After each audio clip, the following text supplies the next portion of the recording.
An ancient human would not need a diet plan. They would need luck. Because in their world, food did not wait in a fridge. It ran away, hid underground, grew only in certain seasons, spoiled quickly, fought back, or disappeared completely.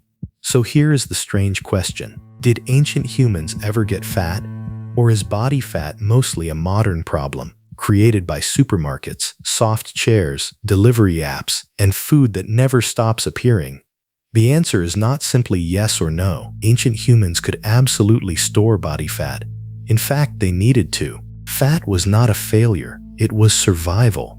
A body that could store extra energy had a better chance of surviving hunger, winter, injury, illness, pregnancy, migration, and failed hunts. In a world where food could vanish for days, weeks, or entire seasons, gaining weight was not automatically a problem. It was insurance. The real difference is that ancient humans rarely lived in a world where that insurance could grow without limits. Today, calories are everywhere. For many ancient people, calories were work. If you wanted food, you had to find it, chase it, dig it, climb for it, crack it open, carry it, cook it, protect it, and share it. There was no snack cupboard, no drive-through, no sugary drink the size of a small water container, no moment where food appeared because you tapped a glowing rectangle with your thumb. Food required movement, and movement burned energy. That is why long-term obesity was probably uncommon among early hunter-gatherers. Not because they had stronger willpower, not because they were morally better with food, and not because they followed some perfect ancient lifestyle. Their environment made overeating difficult. You cannot casually eat thousands of extra calories every day when your food supply depends on weather, animals, plants, skill, luck, and distance. But that does not mean ancient humans were always lean. This is where the story gets more interesting. Ancient bodies probably changed with the seasons. In times of abundance, people may have gained weight. After successful hunts, fruit seasons, access to honey, fatty animals, nuts, fish, or stored foods, the body could store energy. Then, when food became scarce, that stored energy could disappear again. So yes, ancient humans could get fat, but for many of them, extra fat may have been temporary, seasonal, useful, a reserve that came and went. That is very different from today, where many people live in a constant food season with no famine to balance it out. The modern problem is not that the human body suddenly broke. The problem is that the ancient system still works.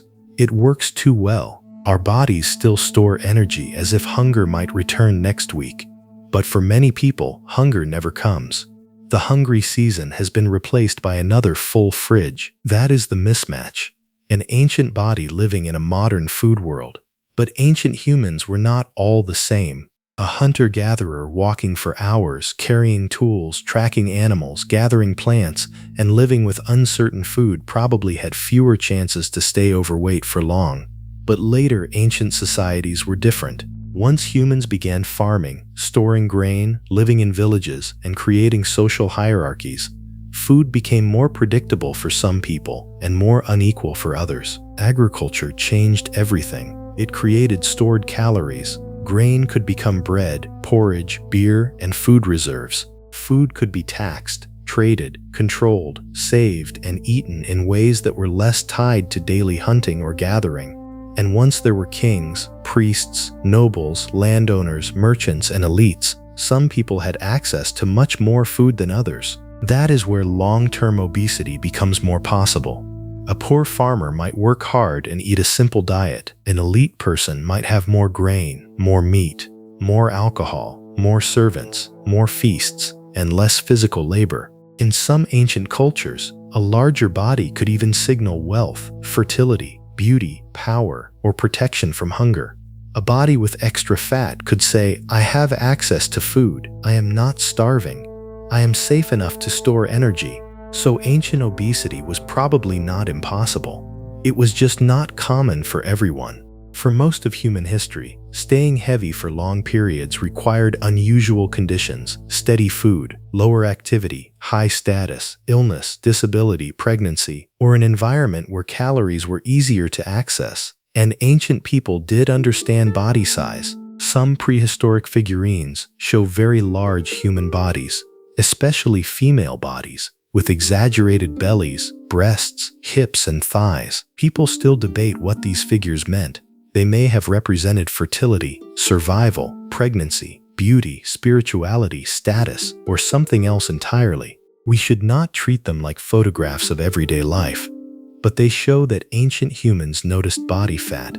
They gave body size meaning, and that matters because humans have never just eaten food. We turn food into culture.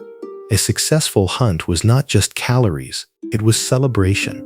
A rare sweet food was not just energy, it was pleasure. Fermented drinks were not just nutrition, they became ritual, status, and social connection. The roots of overeating may be ancient too. Humans have probably always loved rich food when they could get it. Fat tastes good because it is dense energy. Sweetness tastes good because it once signaled useful calories. Salt matters because the body needs it. Our cravings are not random. They are survival signals from a harder world. The problem is that modern life has turned those signals against us. In the past, sweetness might mean ripe fruit or honey if you were lucky enough to find it. Today, sweetness can mean endless processed food designed to be eaten quickly. In the past, fat might mean marrow, nuts, fish, meat, or a valuable seasonal food. Today, fat can be combined with sugar, salt, soft textures, and constant availability in a way the ancient brain never evolved to handle. In the past, eating too much was limited by effort. Today, effort has been removed. That is why the question is bigger than ancient belly fat. Ancient humans could gain fat, but modern humans live in one of the first environments where gaining fat can happen easily, continuously, and almost invisibly. We do not have to chase food. Food chases us. It appears in shops, adverts, apps, offices, petrol stations, cupboards, parties, and screens. Ancient humans had bodies designed to survive not enough. Modern humans have bodies surrounded by too much. And that is the cruel twist. The same system that once helped us survive hunger now struggles with abundance.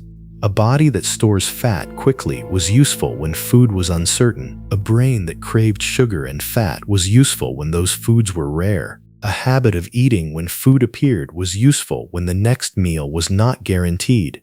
But in the modern world, those ancient instincts meet unlimited opportunity. So did ancient humans ever get fat?